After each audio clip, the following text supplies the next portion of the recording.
안녕하세요. 저는 부산에 거주하는 30대 여성입니다.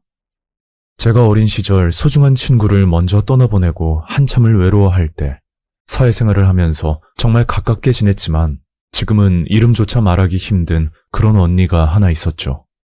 그 언니의 이름은 진희였고 지금부터 진희 언니 이야기를 해보려고 합니다. 이 이야기는 제가 20대 중반, 꽤 오래된 사건이고 부산 연산동에서 일할 때의 일입니다. 연산동에는 연산 8차로라는 큰 교차로가 있었고 그 근방에서 겪었던 일이죠.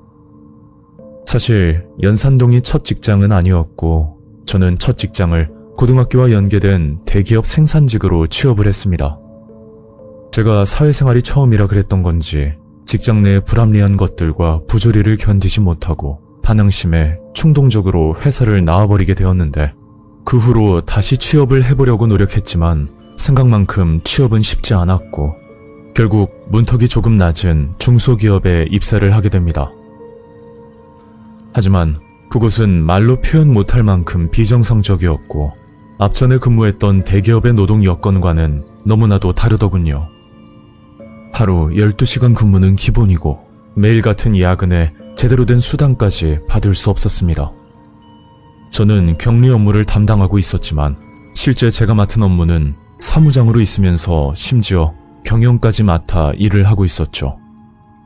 이런 과도한 업무 때문에 점점 지치고 힘이 들었지만 어려운 가정 형편 때문에 쉽사리 그만둘 수도 없는 노릇이었습니다. 그렇게 계속 근무를 하다가는 심신이 모두 탈진할 지경에 이르러서야 결국 퇴사를 결정하게 되었죠.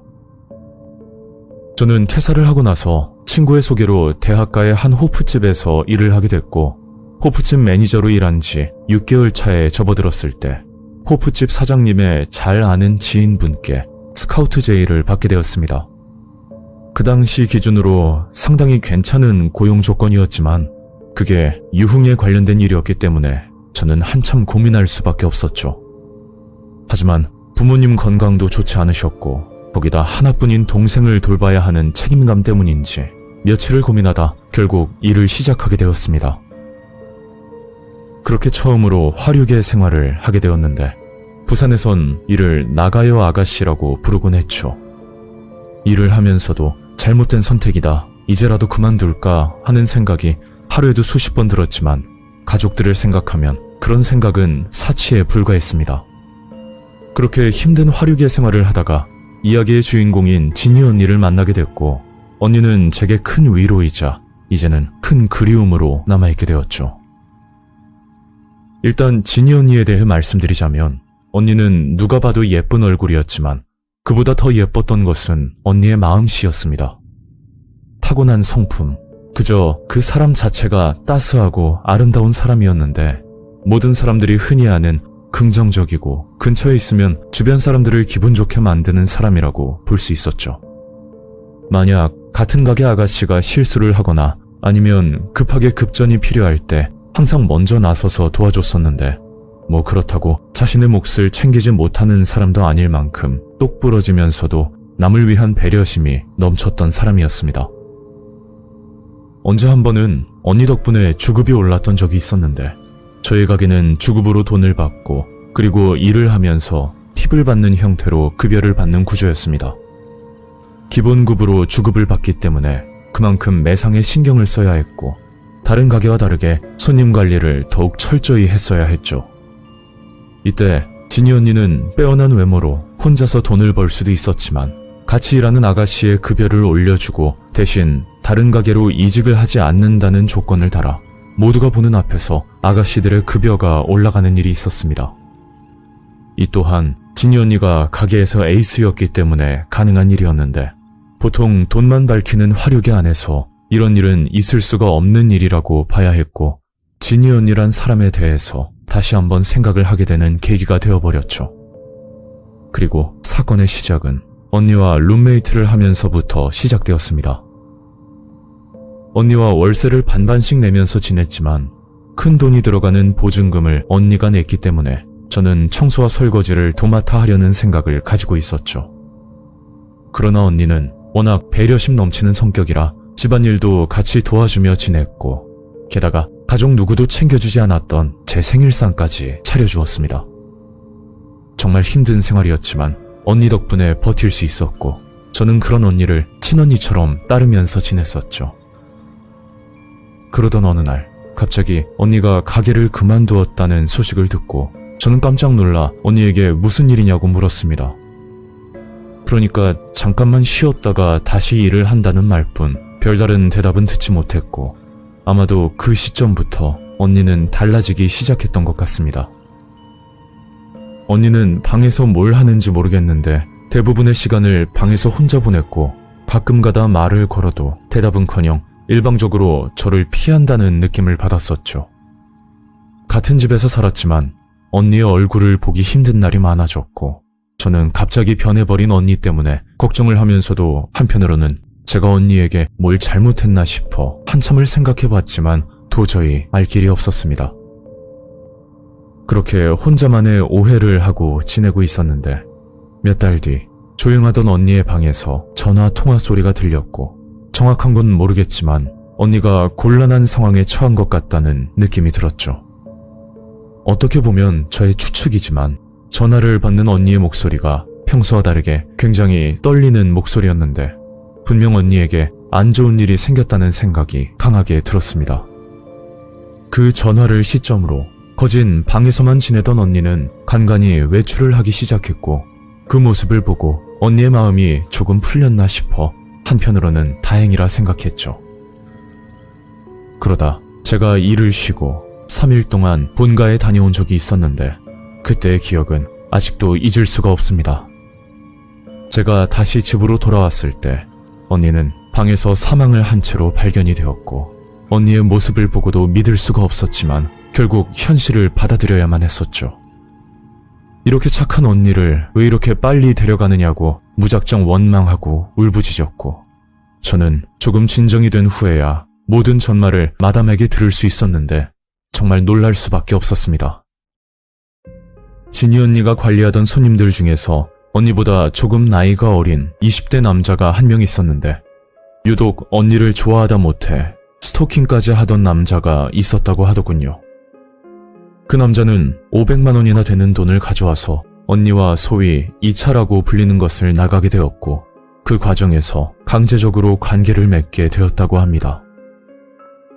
언니는 피임 방법 중에 하나인 임플란론을 했기 때문에 임신이 되지 않았을 거라고 생각했지만 어느 순간 생리를 하지 않고 속이 메스꺼워 임신 테스트기를 사용해보니 그제야 임신이라는 사실을 알게 되었다고 하더라고요.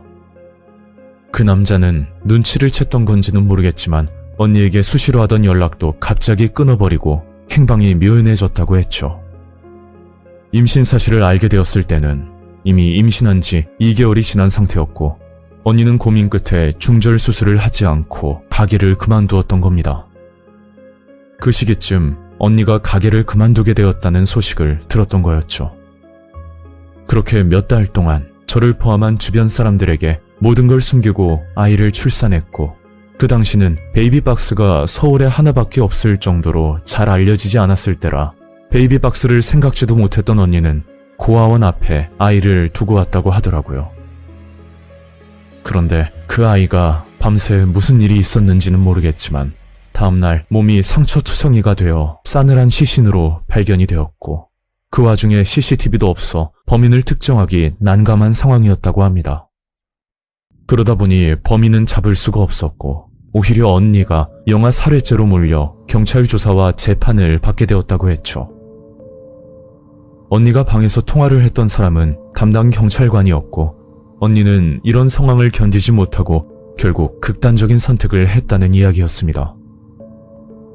저는 이 소식을 듣고 정말 마음이 아팠는데 만약 제가 조금만 더 관심을 기울였더라면 언니가 임신을 했던 사실도 그리고 아이를 출산했다는 것도 충분히 알 수 있었고 무엇보다 언니가 이렇게 떠나버리지는 않았을 거라는 죄책감 때문에 너무 가슴이 아파 잠을 이룰 수가 없었죠. 저는 언니가 사망하고 나서 정신이 혼미해질 정도로 힘든 날을 보내고 있었는데 어느 날 정말 믿기 힘든 일이 일어났습니다. 제가 본가에서 들고 온 오래된 라디오가 있었는데 그 라디오가 갑자기 켜지더니 이상한 소리가 들리더군요. 음질은 좋지 않았지만 분명 안녕이라는 소리가 흘러나왔고, 지금 와서 생각해보면 언니가 마지막 인사를 하고 싶었던 것 아닐까, 그런 생각이 들면서 더욱 마음이 좋지 않았습니다. 저도 사연을 보내면서 진희 언니에게 꼭 하고 싶은 말이 있는데, 어디에 있든 항상 건강하고 다음 생에 또 만나게 된다면 그때는 꼭 지켜주고 싶다는 말을 전하고 싶습니다.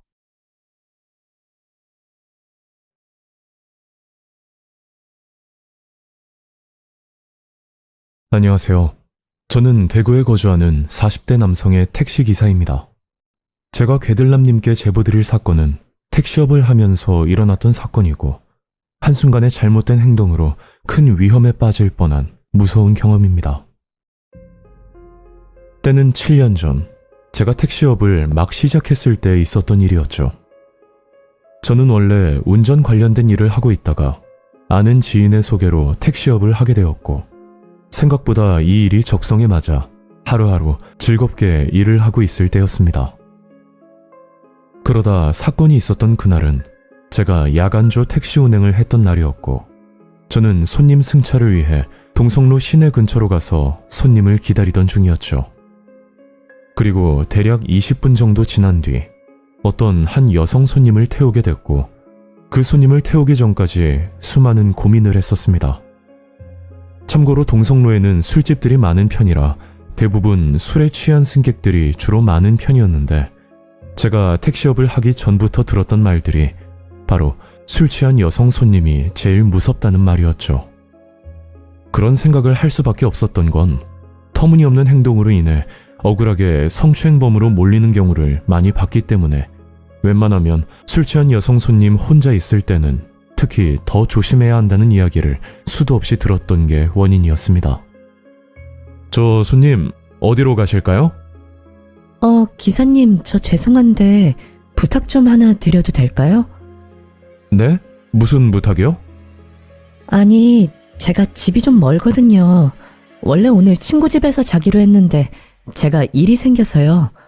혹시 장거리 좀 가능할까요? 대신 요금은 2배로 드릴게요. 진짜 부탁 좀 드릴게요. 네? 혹시 위치가 어딘데요? 경북 영천이라고 아세요? 저는 그 여성 손님에게 주소를 듣고 얼마나 걸리는지 내비게이션을 찍어봤더니 동성로에서는 대략 1시간 정도 걸리는 거리였는데, 자정이 넘은 시간에다 조금 서둘러 운전하면 생각보다 그리 오래 걸리진 않겠다 싶어 손님 제안에 수락을 하기로 했었습니다. 저 요금은 2배로 주시는 거 맞죠? 에이, 당연하죠. 대신 빨리 좀 가주세요. 그렇게 손님을 태우고 출발했고, 제 걱정과는 다르게 그 여성 손님은 술을 마신 것 같이 보이긴 했지만 그래도 크게 취한 그런 모습은 아니라 저는 안심을 하고 운전에 집중을 할 수가 있었죠. 목적지에 도착할 때까지 이런저런 이야기를 하면서 운전을 했고, 어떻게 보면 조카뻘 되는 손님이지만 생각보다 대화도 잘 통했고 서로 웃으면서 목적지 주변까지 큰 문제 없이 도착을 했었습니다. 그런데 목적지에 도착하고부터 서서히 문제가 일어나기 시작했었죠. 저 손님, 여기서 내려드리면 될까요? 저 기사님, 여기 말고 저쪽 골목 보이시죠? 저희 집이 저쪽 방향인데 여기서 내리면 한참 걸어야 되거든요. 길이 좀 좁긴 한데 안으로 좀 들어가 주실 수 있을까요? 손님이 말한 길은 차 한 대에 겨우 들어갈 만한 협소한 골목이었는데, 그래도 조카 같은 손님을 그냥 내리라고 할 수는 없는 상황이라 손님이 가리키는 골목으로 천천히 진입을 했었습니다. 그리고 얼마 뒤 생각지도 못한 난관에 부딪히고 말았는데, 그건 바로 맞은편에서 트럭 한 대가 천천히 다가오고 있더라고요. 참 이거 큰일 났네. 저 손님, 이대로 후진하기에는 너무 오래 걸리겠는데요? 기사님, 저 때문에 괜히 죄송해요. 어떻게 뒤로 갔다가 다시 좀 가주시면 안 될까요? 제가 여기서 내리기도 좀 애매해서요. 그 여성 손님은 집요할 정도로 제게 부탁을 했고, 저는 하는 수 없이 천천히 후진을 하던 중이었습니다.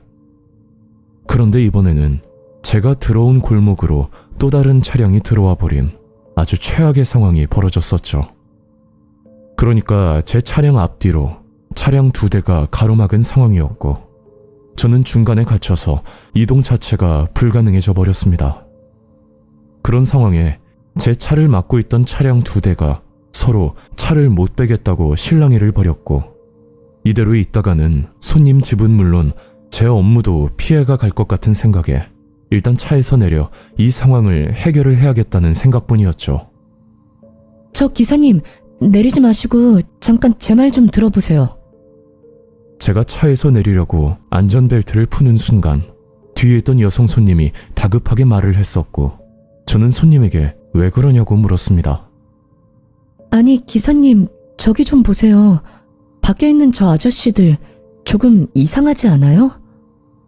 보통 이런 상황이면 화를 내면서 윽박을 지르거나 아니면 경찰에 신고부터 할 만한데 그 사람들은 뭔가 여유가 꽤나 있어 보이는 행동을 했고 심지어 담배까지 태우면서 뭐가 그리 즐거운지 웃음까지 보이더라고요.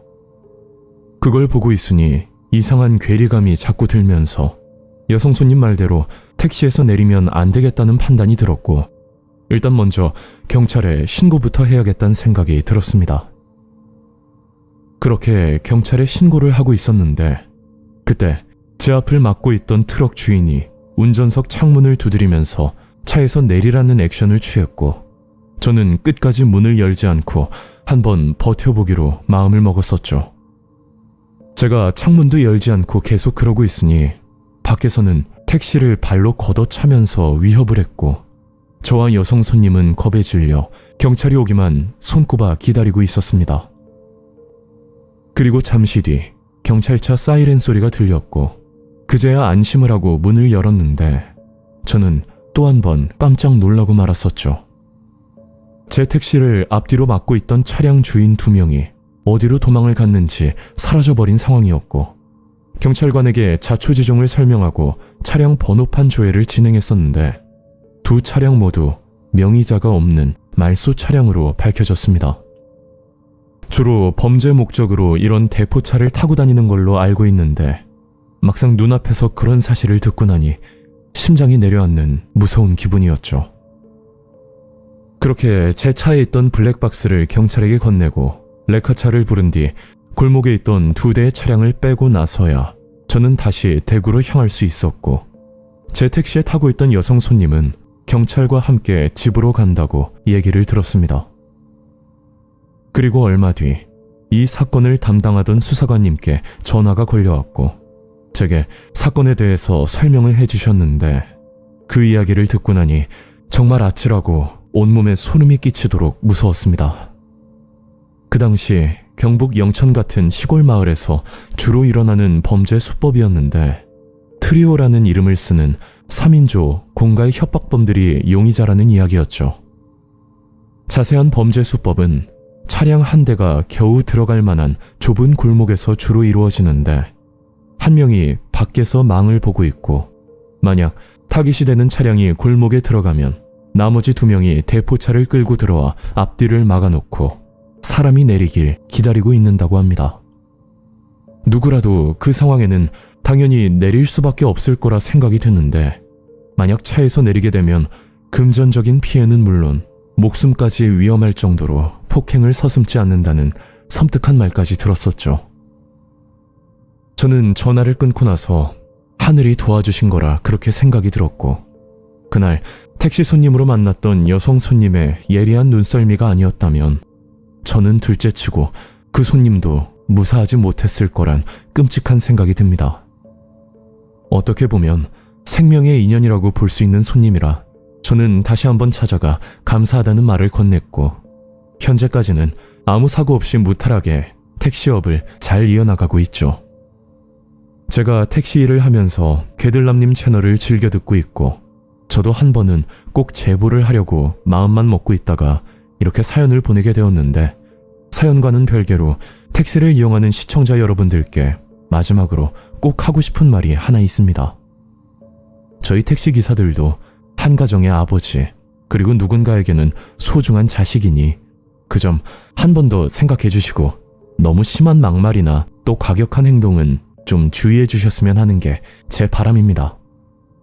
지금까지 긴 이야기 들어주셔서 정말 감사합니다.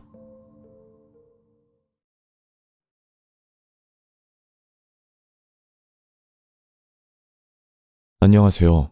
저는 서울에 살고 있는 40대 초반의 남성입니다. 이 이야기는 1년 전 아주 평범한 술자리에서 시작됐고 집에 거의 다 와서야 뭔가 크게 잘못됐다는 걸 인지하게 된 그런 이야기입니다. 그날은 오랜만에 친구 호영이와 을지로 부근에서 술을 마시고 있던 날이었습니다. 호영이는 예전부터 알고 지낸 고등학교 동창이었고 평소 자주 보는 사이는 아니었지만 가끔 연락을 해도 크게 어색하지 않을 정도의 가까운 친구였습니다. 그래서 모처럼 한잔할 겸 술자리에 나갔었는데 그날따라 뭔가 좀 다르다는 느낌이 들기 시작했었죠. 제가 아는 호영이는 얻는 게 없으면 절대 움직이지 않는 그런 친구인데 그날 술자리에서 자꾸만 이런 이야기를 반복했었습니다. 야, 오늘은 내가 전부 쏠 테니까 그냥 쭉 마셔. 돈은 신경 쓰지 말고. 야, 너 갑자기 왜 그래? 뭐 기분 좋은 일이라도 있는 거야? 호영이는 뭔가 기분이 좋은 듯이 계속 술을 따라줬고 저도 친구가 술을 산다고 하니 그냥 좋은 마음으로 자리를 지키고 있던 상황이었습니다. 그렇게 저희는 2차 노래방까지 간 뒤 술자리가 끝이 났고 제가 대리운전을 불러서 집으로 가려고 하는데 그때 호영이가 제 휴대폰을 뺐더니 이렇게 말을 했었습니다. 야, 내가 대리운전 불러줄게. 내가 잘 아는 기사분이 있거든. 잠깐만 기다려봐. 저는 이 친구가 기분이 좋아서 대리까지 불러준다고만 생각을 했었고 저는 노래방 앞에서 호영이와 담배를 태우면서 기사분을 기다리고 있었습니다. 그렇게 잠시 뒤 대리 기사분이 도착했고 저와 호영이는 집 가는 방향이 같아서 중간에 호영이를 내려주고 그 다음 저희 집으로 이동을 하기로 했었죠. 야, 근데 있잖아. 요즘 영택이 뭐하고 지내는지 아냐? 글쎄. 요즘 나도 연락을 안 해서 잘 모르겠는데. 아, 그래? 그럼 너 영택이 번호 있으면 나 좀 알려주라. 영택이란 친구는 몇 년 전까지만 해도 저와 호영이 이렇게 셋이서 가끔 만나던 친구였는데 요즘은 일이 바쁜지 저와 연락을 안 한 지 꽤 오래된 친구였습니다. 그래서 저는 호영이에게 영택이 번호를 알려줬고 호영이는 집 근처에서 먼저 내리고 저는 다시 저희 집으로 이동을 하던 중이었죠. 그렇게 집 근처에 거의 다 왔을 때 그때 대리기사분이 제게 양해를 구하면서 말을 꺼내셨습니다. 저기 정말 죄송한데요. 제가 급히 살 게 있어서 그런데 이 앞 편의점에 잠깐만 들려도 될까요? 아, 편의점이요? 네, 뭐 그렇게 하세요. 기사분은 편의점 근방에 차를 세우더니 어디론가 걸어갔고 저는 기사분이 올 때까지 잠깐만 눈을 감고 있어야겠다 생각하고 가만히 앉아서 쉬고 있다가 저도 모르게 깜빡 잠이 들고 말았습니다. 시간이 얼마나 지났는지는 모르겠지만 아직도 대리기사분은 돌아오지 않았고 그 뒤로 거의 20분이 넘도록 기사분은 보이질 않았는데 점점 시간이 지날수록 뭔가 불안해지기 시작했었죠. 대리를 호영이가 불렀던 터라 기사분 연락처도 몰랐고 저는 급한 대로 호영이에게 전화를 걸어 물어보려고 했지만 통화는 연결되지 않았고 기사님을 찾으려고 편의점까지 들어갔더니 거긴 아무도 없는 그런 상황이었습니다. 여기서 집까지는 걸어서 5분도 안 되는 짧은 거리였고 차를 이대로 두고 갈 수는 없어서 일단 차를 끌고 주차장까지만 가면 된다는 안일한 판단을 내리고 결국 운전대를 잡고 천천히 이동을 하는데 그때 갑자기 대리기사분이 나타나서 제 차를 막고 차에서 내리라고 말을 했었습니다. 저 지금 운전하신 거예요? 아니 지금 30분이 넘도록 뭐 하다가 이제 오신 거예요. 빨리 집으로 갑시다. 뭘 집으로 가요? 지금 술 먹고 운전을 하셨는데. 순간 머릿속이 하얘지면서 아무 말도 할 수가 없었고 그때부터 대리기사가 저를 협박하는 말투로 말을 하기 시작했었죠. 저기요, 지금 제가 경찰 부르면 면허 취소에다가 벌금도 꽤 나올 텐데 뭐 어떻게 하실래요? 아, 왜 그러세요? 한 번만 봐주시면 안 될까요? 제가 대리비 2배로 드릴게요. 예? 2배요? 아이 참나. 최소 벌금이 500 이상인데 2배 가지고 되겠어요? 대리기사는 신고를 안 하는 조건으로 200만 원을 불렀고 저는 끝까지 봐달라고 사정을 했지만 돈을 주기 싫으면 경찰을 부르겠다는 말만 반복했었습니다. 결국 대리기사에게 200만 원을 입금하고 집으로 도착했고 저는 그날 밤 거의 뜬 눈으로 밤을 새우고 다음날 일어나자마자 곧장 호영이에게 전화를 걸었었죠. 그래. 어제 잘 들어갔어? 야, 나 어제 진짜 큰일 날 뻔했다. 저는 호영이에게 자초지종을 설명하면서 이런 일이 있었다고 말을 했고 호영이는 다음부터 조심하라고 요즘 믿을 사람이 어디 있냐는 그런 말을 하면서 통화를 종료했었습니다. 그 사건은 그렇게 조용히 넘어가게 되었고 저도 잘한 게 없는 입장이라 앞으로는 정말 주의해야겠다고 생각을 하면서 평소대로 잘 지내고 있었죠. 그러다 약 한 달 정도 지났을 무렵 퇴근을 하고 집에서 쉬고 있었는데 그날 영택이에게 전화가 걸려왔고 저는 아주 기가 막힌 이야기를 들을 수가 있었습니다. 영택아, 네가 웬일이야? 무슨 일이라도 있어? 영택이는 본인이 며칠 전에 있었던 일에 대해 설명을 해줬고 저는 그 얘기를 듣자마자 순간 소름이 끼치면서 제가 겪은 일에 대한 퍼즐이 조금씩 맞춰지는 그런 기분이었죠. 그러니까 영택이는 얼마 전 호영이와 둘이서 커피 한 잔을 하자고 약속을 잡았다고 하는데 자꾸만 차를 가지고 오라고 호영이가 몇 번이나 강조를 하면서 말을 했었다고 합니다. 그래서 영택이는 차를 끌고 호영이를 만나러 갔었다고 하는데 별다른 얘기도 없이 술을 마시자고 했고 영택이는 다음날 출근이라 거절을 했더니 호영이가 자기가 힘든 일이 있다고 자기가 살 테니 딱 한 잔만 하자고 사정을 했었답니다. 그래서 얼떨결에 술을 마시게 되었고 한 잔만 마시자는 말을 듣고 따라갔지만 영택이는 분위기를 맞춰주기 위해서 술을 한 병 넘게 마시게 되었다고 했었죠. 그리고 술자리가 끝나고 대리운전을 부르려고 하는데 호영이가 자기가 대리를 불러놨다면서 말을 했고 호영이는 택시를 타고 집으로 가고 영택이는 대리기사와 함께 집으로 향했다고 합니다. 그런데 제가 겪은 일과 흡사하게 그 대리기사가 영택이에게 화장실을 다녀온다고 말을 했고 한참을 기다려도 오질 않자 잠깐 차를 주차할 목적으로 운전대를 잡았더니 그 타이밍에 대리기사가 나타나서 협박을 했고 거기서 돈을 주게 됐다는 그런 이야기였습니다. 영택이는 뭔가 이 일이 찜찜하기도 하고 저와 호영이의 사이가 가까운 걸 알고 있었기 때문에 혹시나 제가 아는 게 있으면 물어볼 명목으로 전화를 했던 거였죠. 그리고 호영이가 술을 마시자고 할 거면 차를 왜 끌고 오라고 했는지도 의문이고 또 본인이 왜 대리까지 불러준다고 말을 했는지 아무리 생각해도 의심이 들 수밖에 없었다고 말을 했었습니다. 그렇게 영택이와 전화를 끊고 곧장 호영이에게 전화를 걸어서 저는 따지듯이 물었는데 호영이는 화를 내면서 불만이 있으면 경찰에 신고를 하라고 오히려 언성을 높이면서 말을 했었죠. 솔직히 저도 잘한 건 없는 입장이라 경찰에 신고는 할 수가 없었고 그냥 이대로 조용히 넘어가는 방법밖에는 없었습니다.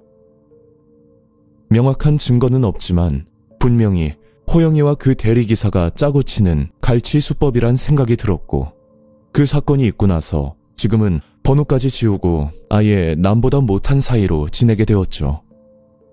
그런데 그 뒤로 간간히 들리는 소식은 호영이가 고등학교 동창회를 자주 나간다는 이야기였는데 혹시 그 이유가 모처럼 동창들을 만나 저와 영택이가 당한 수법처럼 똑같이 금품을 뜯으려는 계획인 것 같아 보여서 참 무섭고 어떻게 같은 동창 친구끼리 저런 짓을 하는지 도무지 납득을 할 수 없는 사건이었습니다. 돈 200만 원보다 더 끔찍했던 건 사람을 불러내고 교묘하게 돈을 뜯으려는 사람이 바로 가장 가까운 친구였다는 사실에 다시 한번 충격을 받을 수밖에 없었죠.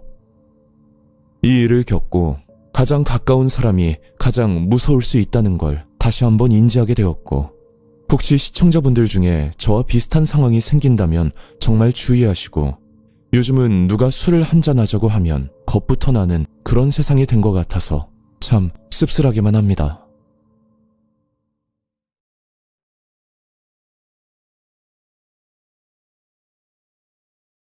안녕하세요. 저는 경기도에 살고 있는 20대 여성입니다. 이 사연의 주인공은 제가 다니던 직장에서 알게 된 한 살 어린 동생의 이야기인데, 지금 생각해봐도 어이가 없고 무서웠던 사건입니다. 이 일의 시작은 2022년 제가 근무하던 회사에 한 여성이 입사를 하면서부터 시작되었습니다. 제가 다니던 회사는 휴대폰을 조립하는 제조업 회사였고, 대부분의 근무자들이 여성들로 이루어져 있어서 말 그대로 여초 회사라고 불리는 그런 곳이었습니다. 그 당시 기준으로 저는 입사한 지 3년 차가 되었을 시점이었고, 이 이야기의 주인공인 은지라는 동생이 신입으로 들어왔을 때였죠. 은지를 처음 보고 들었던 생각은 굉장히 부잣집 딸 같은 이미지였고, 평소 입고 다니던 옷들도 꽤나 비싼 옷들이었습니다. 그래서 집안이 잘 사나 보다 그렇게 생각을 했었고, 은지에 대해 크게 신경을 쓰지 않고 지냈었는데, 한날은 은지와 가까워질 수밖에 없는 그런 계기가 하나 생겨버렸었죠. 저희 회사 물량 문제 때문에 은지와 제가 야간 전담으로 몇 달간 근무를 해야 했고, 주간에서 야간으로 내려간 건 저희 둘뿐이라 서로 이런저런 얘기를 하다 보니 은지와 금세 친해지게 되었습니다. 그렇게 야간 근무를 시작한 지 한 달 정도 지났을 때 은지가 제게 술을 한잔 하자고 이야기를 꺼냈고, 저도 모처럼 기분이나 내려는 생각에 은지와 술자리를 가지게 되었었죠. 그리고 그날은 일 얘기가 아닌 서로 개인적인 가정사에 대해 이야기를 나눴고, 저도 미처 몰랐던 사실들을 그제야 알게 되었습니다. 은지는 초등학생 때부터 아버지 밑에서 자랐다고 하는데, 여태 어머니의 생사조차 모른다는 안타까운 이야기를 들을 수가 있었죠. 은지야, 너 진짜 고생 많았겠다. 그래도 넌 집이 부유한 편 같은데 우리 집은 생활이 너무 빠듯하거든. 에이, 언니 무슨 소리예요. 저 지금 원룸에서 살고 있고 아버지 빚도 많아서 힘든 상황이에요. 그래? 아니, 난 네가 명품 옷을 자주 입길래 내가 오해했나 보다. 그렇게 은지의 개인 가정사를 듣고 저희는 더 가까워지는 계기가 되었지만, 가끔 은지의 말과 행동이 앞뒤가 맞지 않을 때가 자주 있었습니다. 예를 들자면 은지는 형편이 힘든 상황이라고 해놓고선 매번 비싼 옷들을 입고 다니는 건 물론, 은지의 SNS를 봐도 늘 좋은 곳을 가서 밥을 먹는 사진들이 자주 올라오곤 했었죠. 저희 회사 월급이라고 해봐야 다들 비슷비슷한데, 은지가 한 끼로 밥을 먹었던 곳은 저희가 최소 이틀은 일을 해야 벌 수 있는 그런 금액대의 비싼 곳들이었습니다. 어쨌든 은지의 개인 사생활이니 저는 그러려니 하고 넘어갔었고, 한날은 은지가 저녁을 산다며 저를 불러낸 적이 있었는데, 그날은 정말 이해할 수가 없는 날이었죠. 은지와 저녁을 먹으면서 1차로 술을 한잔 마셨고, 시간은 밤 11시가 조금 넘어가고 있었는데, 은지가 제게 2차를 가자고 제안을 했었습니다. 2차? 근데 은지야, 우리가 1차 때 돈을 좀 많이 썼으니까 2차는 편의점에서 맥주 한잔 하는 건 어때? 네? 편의점이요? 언니 지금 장난하는 거 아니죠? 그냥 제가 살 테니까 저만 따라오세요. 은지는 끝까지 제게 설득을 했고, 결국 은지를 따라간 곳은 한 지하 노래방이었죠. 그래서 단순 노래를 부르고 싶어서 왔구나 그렇게 생각을 하고 있었는데, 잠시 뒤 남자 여럿이 저희 방으로 와서 자기소개를 하기 시작하는 겁니다.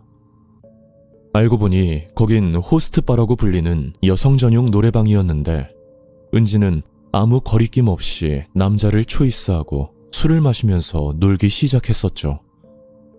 저도 처음에는 그냥 그 자리를 벗어나고 싶었지만, 술도 한잔한 데다 은지를 두고 가기가 영 불안해서 그날 4시간 가까이 호스트바에서 술을 마시며 시간을 보냈었습니다. 그렇게 술값은 약 60만 원 정도로 큰 금액이 나왔었는데 은지는 눈 하나 깜빡하지 않고 계산을 하고 술집을 나왔었죠. 은지야, 너 오늘 너무 무리한 거 아니야? 언니, 이 정도면 싸게 놓은 거예요. 그리고 팁도 안 줬잖아요. 저는 종종 이런 데 와서 스트레스도 풀고 하거든요. 아, 그래? 근데 돈을 그렇게 막 쓰면 항상 적자일 것 같은데. 너나 나나 우리 월급이 얼마나 된다고. 에이, 언니는 걱정도 많아. 그게 다 방법이 있어요. 은지는 제게 뭘 숨기는지는 모르겠지만 돈을 버는 방법이 있다고 말을 했었는데 그 방법에 대해선 끝까지 입을 열지 않았습니다. 그리고 며칠 뒤 은지가 몸이 아프다며 결근을 했었고 저는 걱정되는 마음에 은지에게 안부 연락을 했었죠. 은지야, 몸은 좀 어때? 언니가 죽이라도 사서 갈까? 죽이요? 그렇게 해주시면 저야 감사하죠. 저는 은지와 통화를 끊고 죽을 사서 은지네 집으로 향했고 그날이 처음 은지네를 방문한 날이었습니다. 잠시 뒤 은지네에 도착해서 죽을 챙겨주고 있었는데 작은 방 안쪽에 택배 상자들이 수십 개가 쌓여있는 걸 발견했고 도대체 뭘 저렇게 많이 시켰는지 의문이 들 수밖에 없었습니다. 은지야, 너 무슨 쇼핑몰 운영하고 있어? 저 방에 택배 상자가 엄청나게 많은데 뭘 저렇게 시킨 거야? 아, 저 상자들요? 별거 아니에요. 어차피 반품할 거거든요. 보통 물건을 주문하면 가끔 한두 개 정도 단순 변심으로 반품을 하는 게 일반적인데 은지는 수십 개의 물건들을 반품한다고 하니 뭔가 이상하다는 생각이 자꾸만 들었지만 제게 말 못할 사정이 있을 거라 판단하고 그냥 넘겨버렸습니다. 그렇게 며칠 뒤 은지가 제게 부탁이 있다면서 조심스럽게 말을 꺼내는 겁니다. 언니, 제가 지금 쿠팡 아이디가 접속이 안 돼서 그런데 혹시 언니 아이디 좀 빌려줄 수 있어요? 은지는 급하게 물건을 시킬 일이 있는데 본인 아이디로 로그인이 안 된다면서 제 아이디를 빌려달라고 했고 저는 인터넷 쇼핑에 관심이 없는 편이라 별 생각 없이 은지에게 아이디와 비밀번호를 알려주게 되었죠. 그런데 다음날 갑자기 은지는 회사에 나오지 않았고 심지어 얼마 뒤 휴대폰 번호까지 변경을 해버리면서 은지와의 연락은 감감무소식이 되어버렸습니다. 갑작스럽게 사라져버린 은지가 너무 걱정이 돼서 은지가 살고 있는 집으로 찾아가 봤지만 끝내 만날 수는 없었고 제가 그 상황에서 할 수 있는 건 은지의 연락을 기다리는 일뿐이었죠. 그렇게 은지가 사라진 지 3주 정도 지났을 때쯤 경찰서에서 전화가 한 통 걸려왔었는데 저를 피의자 신분으로 경찰서에 출석을 요구하는 내용의 전화였습니다. 그 전화를 받고 깜짝 놀랐고 저는 영문도 모른 채 조사를 받게 되었는데 그 사건의 내용은 정말 기가 막힌 내용이었죠. 그러니까 누군가 제 쿠팡 아이디로 다양한 물건들을 주문하고 나서 환불을 했다고 하는데 환불 상자 안에 그냥 아무것도 넣지 않고 환불 금액만 갈취했다는 그런 이야기였습니다.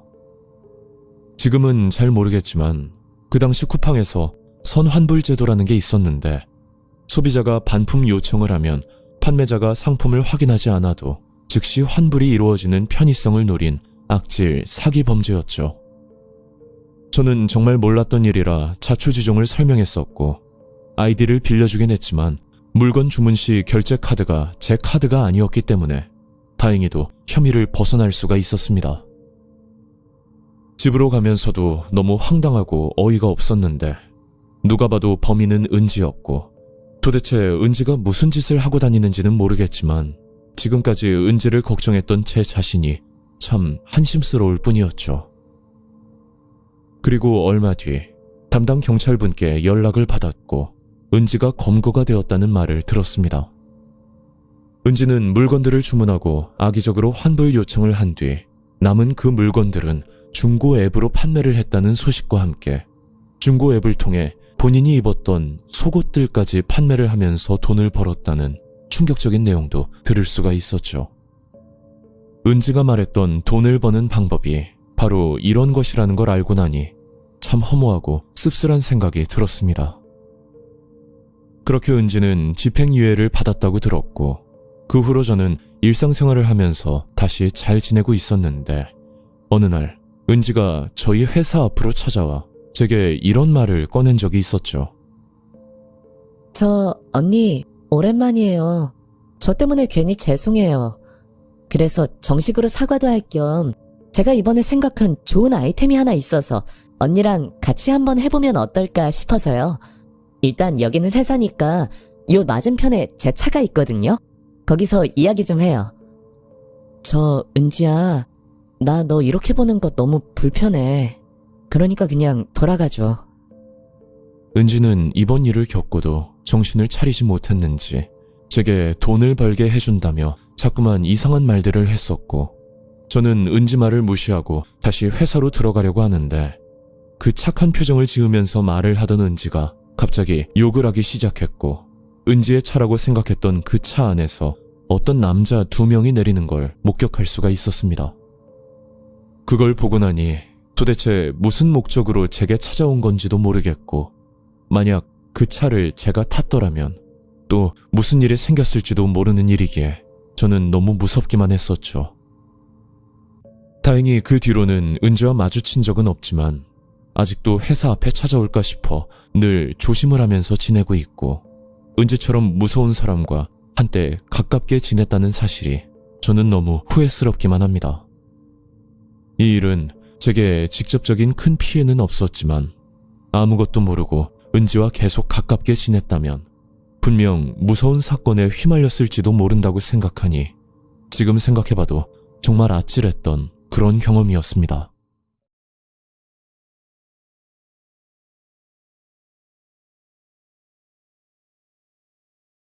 안녕하세요. 저는 서울에 거주하는 30대 남성입니다. 이건 저와 친구들 사이에서 일어난 사건인데 이 일로 인해서 오래 알고 지낸 친구들을 잃게 된 씁쓸한 일입니다. 지금부터 7년 전쯤 제가 20대 중반일 때 겪은 일입니다. 일단 이야기에 앞서 저에게는 어릴 적부터 친했던 친구 2명이 있었는데 이 친구들 이름을 민수와 정태라고 부르도록 하겠습니다. 저는 두 친구들과 학창시절을 같이 보냈고 성인이 돼서도 자주 볼 만큼 허물없는 가까운 사이였습니다. 물론 그만큼 깊은 사이라 간혹 다툼도 존재했었는데 그게 민수와 정태의 성격이 180도 달랐기 때문이죠. 간략하게 말씀드리자면 민수는 외향적, 그리고 정태는 신중하고 소극적인 성격이었습니다. 하지만 서로 티격태격하면서도 또 언제 그랬냐는 듯이 둘의 관계는 완만하게 유지가 되고 있었죠. 그러다 사건이 일어난 건 민수가 직장을 퇴사하고 난 뒤 벌어졌습니다. 한날은 민수가 술을 한 잔 사겠다며 저와 정태를 불렀고 그날 술자리에서 사업에 관한 이야기를 하더라고요. 야, 요즘은 평생 직장이란 말이 무의미한 거 알지? 너희들도 말이야, 한 살이라도 어릴 때 좋은 기회가 생기면 바로 잡아야 되는 거야. 그래서 말인데 내가 이번에 조그만 사업을 구상하고 있거든? 민수가 말하던 사업은 골동품을 사들여 차익을 남긴 뒤 다시 되파는 일인데 그 말을 듣고 정태가 어이없다는 듯이 말을 하더라고요. 에이, 그깟 골동품으로 무슨 돈을 벌겠다고. 민수야, 내가 걱정돼서 하는 말인데 그냥 다른 직장 알아보는 게 좋을 것 같다. 이런 주제로 다투기 시작했고 저는 중간에서 두 친구들을 말리고 있었는데 그때 민수가 한 가지 제안을 했었습니다. 야, 너희들 어차피 알바하고 있잖아. 그냥 그러지 말고 이번 사업 같이 해보자. 사업 자금은 내가 70% 준비할 테니까 너희들은 둘이서 30%만 투자하고 수익은 3명이서 똑같이 배분하는 걸로. 어때? 민수의 제안을 듣고 나니 크게 나쁘지 않다는 생각이 들었고 어차피 저와 정태는 서로 알바를 하면서 지내는 일종의 취업 준비생과 별다를 게 없었기 때문에 더 솔깃할 수밖에 없었습니다. 근데 민수야, 우리가 골동품에 대해서 전혀 모르는데 이게 동업이 가능해? 야, 친구 좋다는 게 어디야. 너희들은 나만 믿고 따라와. 내가 조만간 사업 계획에 대해서 말해줄게. 그 말과 함께 술자리는 끝이 났고 일주일이 지난 뒤 다시 저희들은 만나게 되었죠. 그날 민수에게 사업에 관련하여 설명을 들었는데 이게 듣다 보니 잘만 하면 돈이 될 것 같다는 느낌이 드는 겁니다. 뭐 작품에 따라 다르겠지만 평균적으로 오래되고 가치가 큰 물건일 경우에는 부르는 게 값인 건 인지상정인데 이 바닥이 신기한 게 분명 살 때는 가치가 없다가도 갑자기 희소성이 생긴다거나 아니면 물건의 가치를 모르고 판매하는 사람들이 워낙 많기 때문에 물건 보는 눈만 좋으면 돈 버는 건 시간 문제라고 했죠. 그렇다고 수천만 원을 투자하는 것도 아니고 정태와 제가 각각 200만 원씩만 투자하면 된다는 조건이었습니다.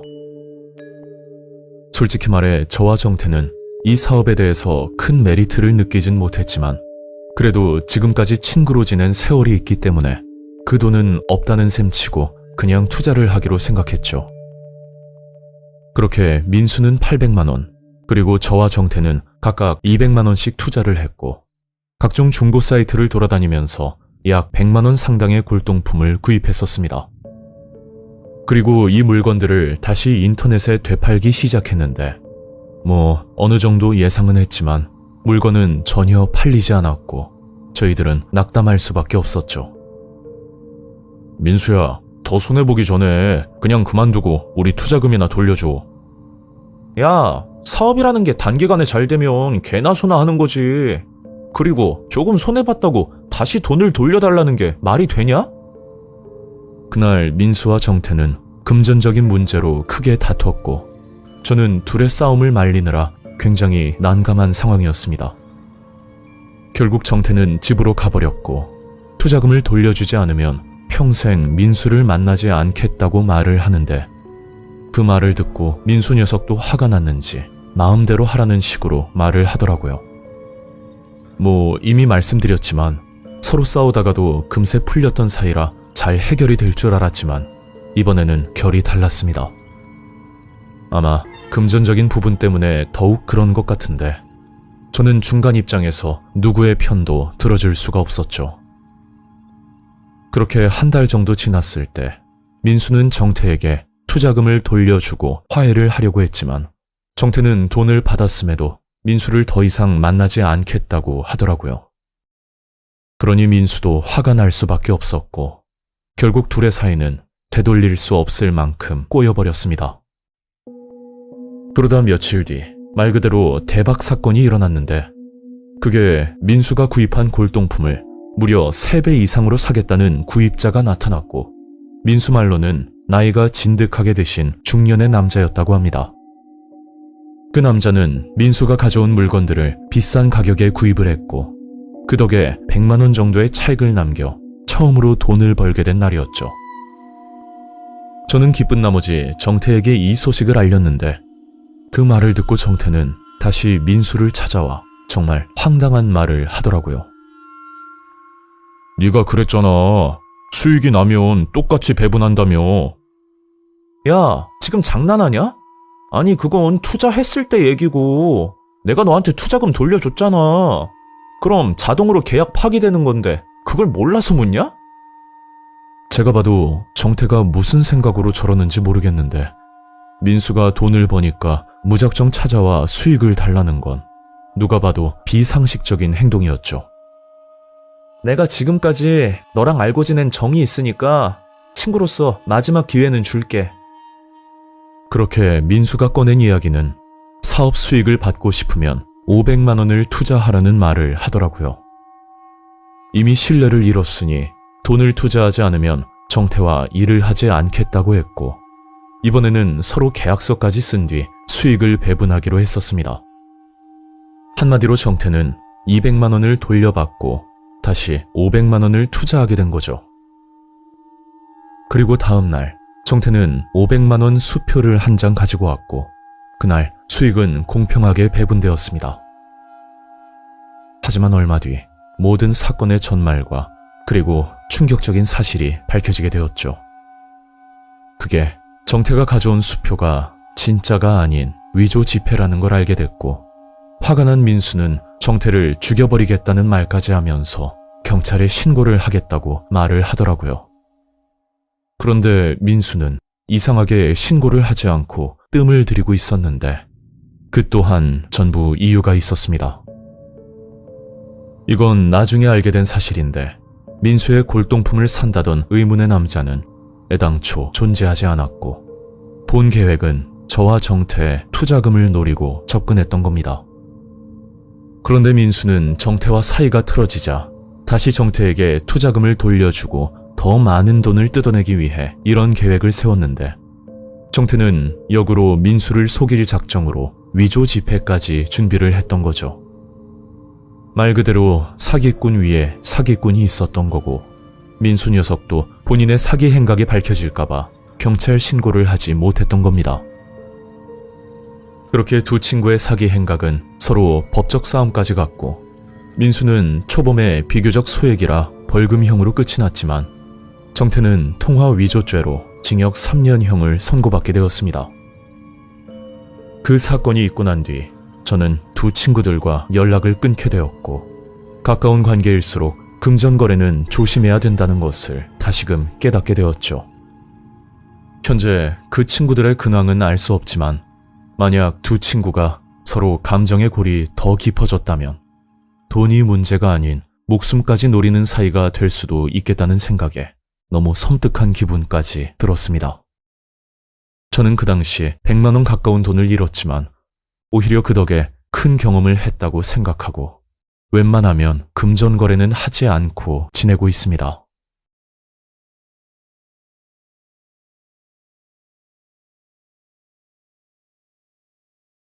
안녕하세요. 저는 순천에 살고 있는 30대 여성입니다. 제가 들려드릴 이야기는 불과 3년밖에 지나지 않은 사건이고, 분명 어딘가에서 이와 비슷한 방법으로 접근하고 있을지도 모른다는 생각에 사연을 제보하게 되었습니다. 저는 오래전부터 아들과 둘이 살고 있는 워킹맘입니다. 그 당시 아들은 초등학교 5학년이었으며 한참 까불고 다니던 시기였죠. 3년 전 그때 상황은 코로나 때문에 다들 조심하는 분위기였고, 아들은 대부분의 시간을 집에서 보내던 중이었습니다. 그리고 사건이 있었던 그날은 주말이었고, 아들은 집에만 있기 갑갑하다며 친구를 만나러 나갔던 날이었죠. 아들이 외출하고 나서 저는 집안 청소를 하고 있었는데, 그때 모르는 번호로 전화가 걸려오는 겁니다. 그래서 전화를 받았더니, 호진이 엄마 되십니까? 처음 듣는 남자 목소리였는데 제 아들 이름을 알고 있어서 장난으로 걸려온 전화는 아닌 것 같았습니다. 네, 그런데 누구세요? 자, 지금부터 내 말 잘 들어요. 당신 아들 내가 데리고 있는데 살리고 싶으면 돈 2천만 원 준비하고 기다려요. 만약 경찰에 신고하거나 허튼 짓 하면 당신 아들 내 손에 죽습니다. 저는 그 말을 듣고 손발이 떨리도록 무서웠지만 순간 들었던 생각이 혹시 TV에 나오던 보이스피싱이 아닐까 하는 의심이 들었죠. 저기요, 저희 아들이 오늘 입은 옷이 뭔 줄 아세요? 그러자 그 남자는 정확히 대답을 하더군요. 흰색 셔츠에 검은색 가방, 그리고 짧은 머리까지 의심을 할 수 없을 정도로 아들의 인상착의까지 말을 해주는데 믿기 싫었지만 믿을 수밖에 없었죠. 못 믿으시나 본데 계속 이렇게 나오면 재미없습니다. 정확히 10분 뒤에 사람 보낼 테니까 돈 준비하고 집에서 기다리세요. 그 남자는 저희 집 주소까지 정확히 알고 있었고 저는 너무 겁이 나서 눈물까지 나오더라고요. TV나 영화에서 보면 이런 상황에 왜 경찰에 신고를 안 하는지 정말 답답하다고 생각했었는데 막상 제가 당해보니 판단력도 흐려지고 혹여나 아들이 잘못될까 싶어 선뜻 신고하기가 망설여지더군요. 결국 그 남자는 돈을 준비하라는 말과 함께 일방적으로 전화를 끊었고 저는 그 틈을 타 아들에게 전화를 걸었지만 아들의 전화기는 꺼져 있던 상황이었죠.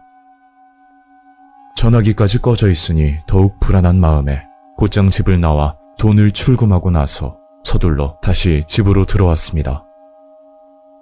그 당시 머릿속에는 아들이 무사해야 된다는 생각뿐이었고 다른 생각은 전혀 할 수가 없었죠. 그렇게 20분 정도 지났을 때 현관 앞 초인종 소리가 들렸고 저는 인터폰으로 밖을 확인했더니 검은색 모자를 눌러 쓴 남자가 현관 앞에 서 있더군요. 그때 방금 전 저와 통화를 했던 남자에게 다시 전화가 걸려왔습니다. 돈 준비됐습니까? 지금 문 앞에 서 있는 남자 보이죠? 깔끔하게 돈 넘겨주면 당신 아들 집으로 보내줄 거고 만약 허튼 짓 하면 평생 아들 못 봅니다. 그 말을 끝으로 다시 전화가 끊어졌고 저는 돈을 챙겨 현관문 앞으로 다가갔는데 그 순간 아들에게 전화가 걸려왔죠. 엄마, 무슨 일 있어? 왜 계속 통화 중이야? 아들은 친구를 데리고 저희 집으로 와도 되냐고 물었고 아들 목소리를 들어보니 아무 일도 없던 것처럼 보이더군요. 저는 아들에게 당장 집으로 오라고 말을 하고 나서 다시 인터폰을 확인했더니 현관 앞에 서 있던 남자는 흔적도 없이 사라진 상태였습니다. 잠시 뒤 집으로 들어온 아들에게 밖에서 무슨 일이 있었냐고 물었고 저는 아들의 이야기를 듣고 나서 정말 소름이 돋을 정도로 무서웠죠.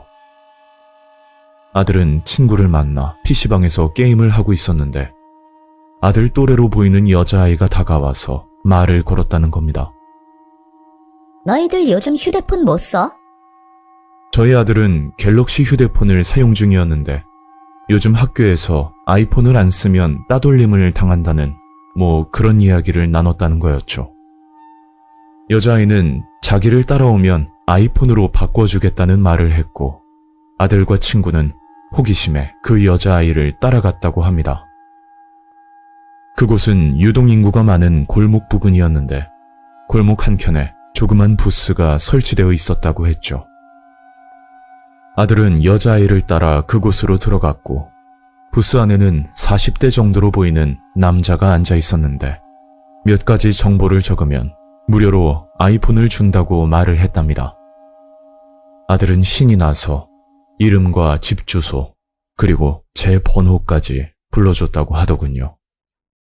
그렇게 개인정보를 다 적고 나서 그 남자는 아들이 들고 있던 휴대폰을 달라고 하더니 갑자기 전원을 끄더랍니다. 그 이유가 아이폰을 개통하려면 쓰고 있는 휴대폰을 꺼야 한다는 말도 안 되는 소리였죠. 성인이면 모르겠지만 고작 초등학생 아이가 그런 부분까지 상세하게 알 수 없으니 그냥 시키는 대로 했던 겁니다.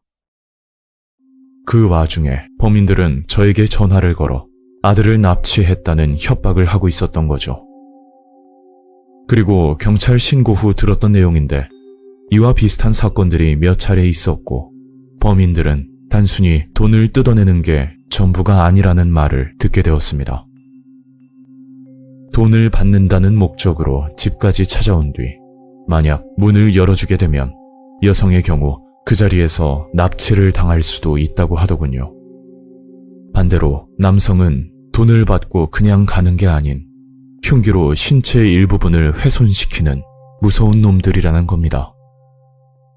그리고 곳곳에 CCTV가 존재하는 아파트보다 비교적 CCTV가 적은, 그러니까 외곽지대에 살고 있는 주택가를 노린다고 했죠. 물론 골목 사이에 방범용 CCTV가 있겠지만 제가 살았던 집도 주택이라 범인들이 저희 집을 노린 게 아닐까 생각이 드네요. 지금까지 살면서 범죄에 대한 부분은 나름 경각심을 가지고 살아왔는데 제가 겪은 이번 일처럼 전혀 예상치도 못한 사건에 휘말리게 되면 정상적인 판단을 하기가 정말 힘든 것 같습니다. 사람이 북적한 골목에 해가 중천에 떠있는 낮 시간에도 이런 무서운 범죄가 일어나는 걸 보면 더욱더 정신을 차리고 살아야겠다는 다짐을 하게 되네요. 그리고 PC방에 찾아왔던 여자아이는 본인의 행동이 범죄라는 사실을 인지하고 있는지도 의문이고, 만약 아무것도 모르는 아이를 범죄에 끌어들인 거라면 아이를 둔 부모로서 정말 안타깝다는 생각까지 들었습니다. 그 사건이 있고 나서 급하게 이사를 하게 되었고, 현재는 아들과 별탈 없이 지내고 있지만, 만약 그때 아들의 전화를 받지 못하고 현관문을 열었더라면 평생 아들 얼굴을 보지 못했을 수도 있었을 겁니다. 하늘이 도왔던 거라 생각하고 늘 감사한 마음으로 지내고 있네요. 사연을 듣고 계신 여러분들도 조심하셨으면 좋겠습니다.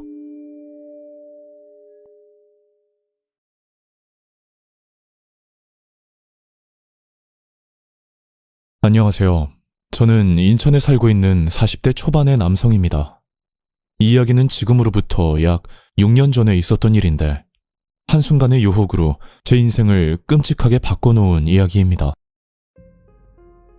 제가 결혼 생활을 한 지는 벌써 10년이 넘었고, 초등학생 자녀가 둘 있는 한 가정의 아빠입니다.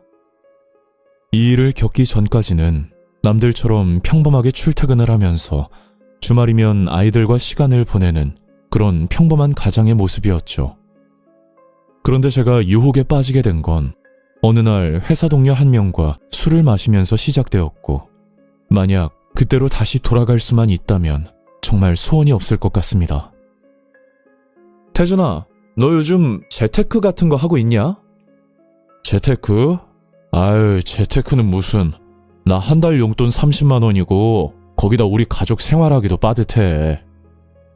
그날 동료에게 들었던 이야기는 휴대폰 게임에 관련된 내용이었는데, 버튼 하나만 누르면 그림 조각에 맞춰지는 슬롯머신 게임에 대한 이야기였죠. 간단히 설명을 드리면 코인을 충전해서 같은 그림이 나오면 돈을 따는 구조의 게임이었는데, 처음에는 단순 휴대폰 게임인 줄로만 알았지만 거기엔 제가 알지 못했던 엄청난 비밀이 숨겨져 있었습니다. 이게 말이야, 돈 놓고 돈 먹기 같은 건데, 내가 이틀 전인가? 그때 한 30만 원 정도 충전해서 거의 한 달 월급을 벌었거든? 야, 이게 생각보다 너무 할만해. 동료에게 그 말을 듣고 나서 재미삼아 소액만 해보자는 생각이 문득 들었고, 그 술자리에서 설치 방법과 회원가입, 그리고 충전 방법에 대한 설명을 듣게 되었습니다. 게임을 설치하는 것과 돈을 충전하는 건 비교적 간단했지만 문제는 회원가입이었는데, 이게 단순 사이버 머니가 아닌 실제로 출금이 가능하다 보니 텔레그램 메신저까지 설치하고 본인 인증 과정까지 거쳐야만 가입이 되는 꽤 까다로운 방법이었죠.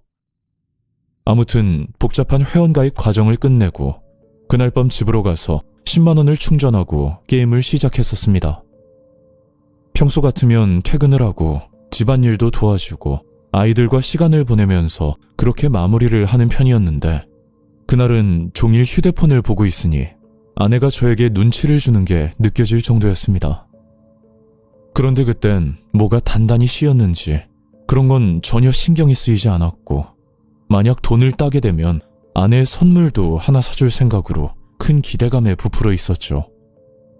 그렇게 10만 원으로 시작한 슬롯머신 게임은 불과 5분도 안 돼서 7만 원이 날아가 버렸고, 결국 남은 3만 원으로 어떻게든 해보려고 했지만 그마저도 다 실패로 돌아갔었습니다.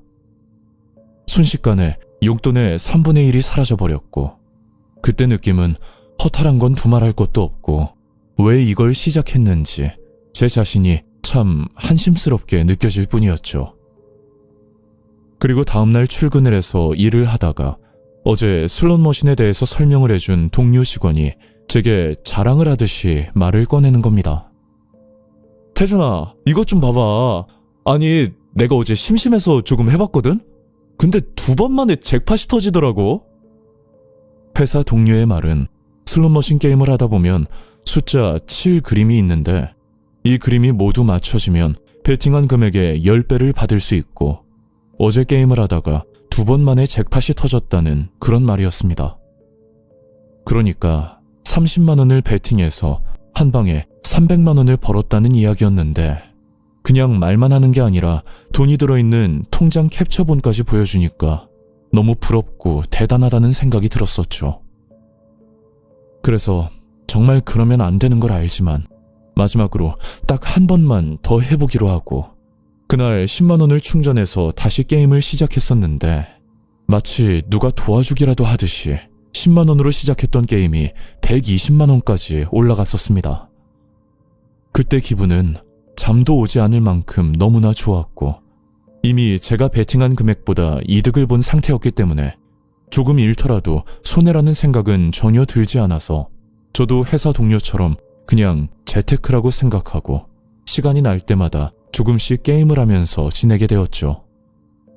초반에는 돈을 따기도 하고 잃기도 하면서 100만 원을 잘 유지하고 있었는데 계속 소액으로만 하다 보니 뭔가 진전이 없는 것 같기도 하고 저도 모르게 점점 욕심이 생기기 시작했었습니다. 그래서 무슨 배짱이었는지 한 게임에 돈 100만 원을 걸어버렸고 그날은 뭘 해도 되는 날이었던 건지 베팅 금액의 3배를 따고 게임을 종료하게 되었죠. 그리고 다음날 이 게임을 알려준 회사 동료에게 너무 고마워서 제가 술을 한 잔 사기로 했고 기분 좋게 둘이서 술을 마시고 있었는데 회사 동료가 갑자기 부정적인 말을 꺼냈고 저는 그냥 한 귀로 흘려듣고 넘겨버렸습니다. 아, 근데 태준아, 내가 너 걱정돼서 하는 말인데 나야 뭐 가정도 없고 나 혼자 먹고 살면 되지만 태준이 넌 아니잖아. 애도 둘이나 있고 혹시나 해서 하는 말인데 게임에 너무 빠지지 마. 그냥 수액만 걸어서 재미로만 해. 알겠지? 야, 내가 무슨 애도 아니고 그런 거 하나 판단 못할 것 같냐? 그리고 이 게임 네가 알려준 거야 임마. 쓸데없는 걱정하지 말고 술이나 마셔. 하지만 그 뒤로 게임을 하면 할수록 점점 금액이 커져갔고 돈을 따는 날도 있었지만 결과적으로 잃는 날이 더 많아졌는데 그럴수록 이번에만 회복하고 진짜 끝내자는 마음으로 지속적으로 반복을 했었습니다. 돈을 잃고 후회하고 다시 또 시도하고 저도 모르게 큰 금액을 베팅하면서 정신을 차리지 못하고 있을 때 예상치도 못한 또 다른 문제까지 터지고 말았었죠. 그건 딸아이가 수술을 하게 되었고 생각보다 많은 병원비가 카드로 빠져나갔었는데 저는 그 돈을 게임으로 충당해야겠다는 어리석은 생각에 직장인 대출까지 받아서 게임을 하다 그 돈까지 전부 잃어버리는 바보 같은 짓을 하고 말았습니다. 이렇게 쉽게 돈을 잃을 줄은 생각지도 못했고 돈을 조금만 따서 대출금도 갚고 딸아이 병원비도 충당하려던 생각이었는데 상황은 점점 최악으로 흘러가게 되었죠. 아내에게 말도 못하고 혼자서 고민만 하다 직장 동료에게 힘들게 이야기를 꺼냈더니 괜히 본인 때문에 이 사단이 난 것 같다면서 오히려 더 미안해했고 저는 일을 하면서도 온통 머릿속에는 이 돈을 해결해야겠다는 그런 마음뿐이었습니다. 그리고 주말 아침 저와 비슷한 처지의 사람들이 모여있는 일명 도박비주로 인한 피해자 커뮤니티라는 카페를 가입했고 거기서 긍정적인 글을 하나 발견하게 되었습니다. 그 글의 내용은 도박으로 인해서 잃은 돈을 복구하는 방법에 대한 컨설팅을 해준다는 변호사의 글이었고 저는 지푸라기로도 잡는 심정으로 그 게시글에 댓글을 달고 얼마 뒤 피해자 커뮤니티라는 단톡방으로 초대를 받게 되었죠. 거기엔 저보다 더 심각한 사람들도 많이 보였는데 집을 날린 사람도 있고 심지어 사채까지 쓰고 이혼을 당한 사람들도 있었는데 그런 사례들을 보니 저도 이 사람들처럼 될 것 같다는 생각에 점점 더 두려워지고 정신적으로 피폐해지기까지 했었습니다. 그러던 어느 날 단톡방을 운영하던 자칭 변호사라는 사람이 중요한 공지글을 올렸고 그건 도박으로 잃은 돈 전부는 아니지만 도박빚 일부를 회복하는 방법이 있다고 직접 설명을 듣고 싶은 분은 1:1 대화를 걸어달라는 내용의 공지였었죠. 그걸 보자마자 저는 대화를 걸었고 도대체 어떤 방식으로 금액을 회복하는지 자세하게 물어봤었는데 그 설명은 이러했었습니다. 도박 게임을 운영하는 사이트들은 대부분 정식 허가도 없고 이용자의 돈을 보호할 장치조차 없는 불법적인 구조로 운영이 되는데 그런 취약점들을 문제 삼아 충전 금액을 일부라도 회복한 사례가 있다는 그런 솔깃한 내용이었죠. 말 그대로 해당 사이트를 상대로 고소를 진행하겠다는 식으로 강하게 나간 뒤 일부 금액을 다시 돌려받는다는 말이었는데 저 말고도 돈을 받은 사례들을 사진으로 보여주니 일단 급한 불이라도 꺼야겠다는 마음으로 당장 도움을 요청했었습니다. 그러니까 법적 도움을 받기 위해선 서류 접수 비용과 절차상 들어가는 수수료가 필요하다고 했고, 저는 전화 상담 후에 수수료 100만 원을 입금한 뒤 결과를 기다리고 있었죠. 하지만 한 달이 지나도록 구체적인 진전은 없었고, 처음에는 조금만 기다려달란 답변을 하더니 나중에는 제 카톡을 읽지도 않고 결국 저를 강퇴시키는 걸로 사건은 끝이 나버렸습니다. 그제야 이 단톡방 자체가 사기라는 것을 깨달았고, 안 그래도 멘탈이 나가있던 상황에 이런 사기까지 겹치고 나니 경찰에 신고할 힘도 없었고, 또 불법 도박에 연루된 제 자신도 떳떳하지 못했기 때문에 괜히 더 큰 문제로 번질까봐 겁이 나서 그냥 조용히 넘길 수밖에 없었죠. 그리고 더 이상 이렇게 지내다가 죽을 것 같다는 생각에 그날 밤 술을 한잔하고 아내에게 모든 걸 털어놓았고, 그날 아내도 충격을 받았는지 한동안 저를 투명인간 취급을 하면서 말 한마디도 걸지 않았습니다. 그렇게 무릎까지 꿇으면서 아내에게 용서를 구했고, 정말 다행히도 아이들 때문에 이혼까지는 가지 않았지만 그 이후로 가정 분위기는 완전히 달라지게 되었죠.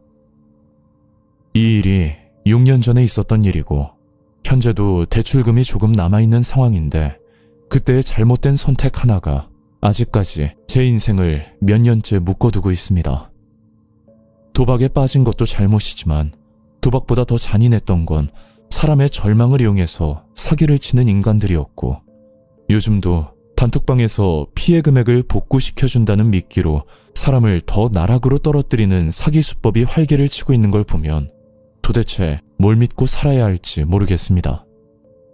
잃은 돈보다 무너진 신뢰와 가족의 상처가 훨씬 더 오래 남는다는 걸 너무 늦게 깨달았고, 아직도 저는 그날 일을 후회하면서 힘들게 지내고 있습니다. 오늘 이야기는 여기까지입니다. 구독과 좋아요 잊지 않으셨죠? 다음 영상으로 또 뵐게요. 감사합니다.